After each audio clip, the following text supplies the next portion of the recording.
Online resources. What is on the internet that is of use? There's always a question, because there's a lot of stuff on the internet. It doesn't mean that any of it has any similarity with reality or factual information. And therefore, anytime you use an internet resource, you need to be able to cite where it came from so that other people will see where you got the information from. Now, let's take a look at it. Online resources include web pages, PDFs, and anonymous material. Every web page should tell you where it came from. It should have who did it, what it's tied on to, where it comes from, and all of that. If you've got a PDF is normally written material, and it should tell you about who the author is. The DOIs a lot of times are PDFs, and if you use a DOI on a PDF, you need to cite where you got it from, just in case somebody decided to make some modifications to it. And then you've got anonymous material. And we'll talk about anonymous material when we get to it, but really, we should never get to it. If you don't know who the author is, and you don't know where it came from, it's not worth the paper it's written on. And remember, nothing online is written on paper. So anonymous material has to be taken with a grain of salt, or better yet, just totally ignored. Web page.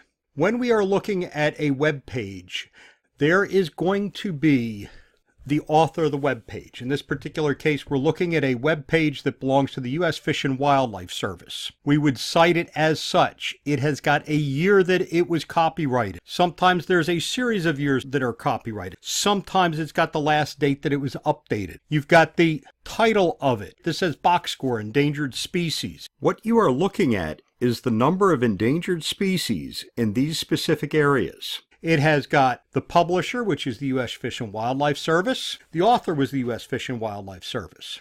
It has got the date that you observed it on. It has got the URL. The URL is the address you type in order to be able to find that particular material.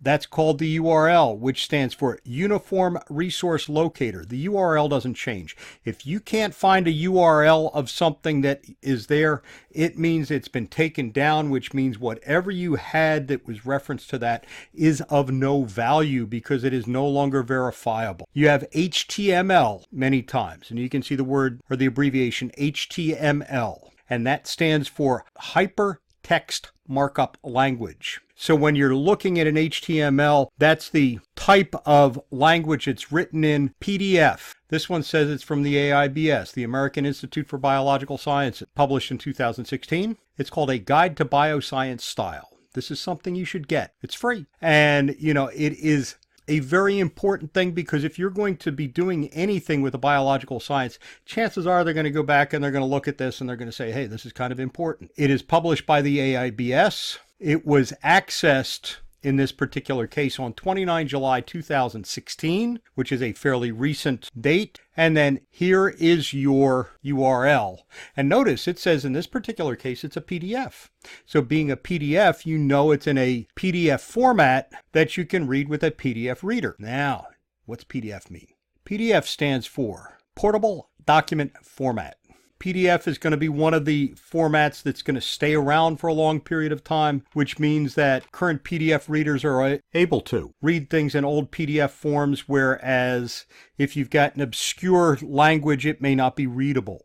So PDFs become very important. When we look at online resources, we have web pages, we have PDFs, and we have anonymous material that shouldn't be given any value to. If you can't tell who the author is, it's not there. In the United States, the First Amendment says that you've got freedom of the press. It does not say you have freedom to be anonymous. If you can't tell where it came from, it doesn't matter what was said. It's of no value whatsoever.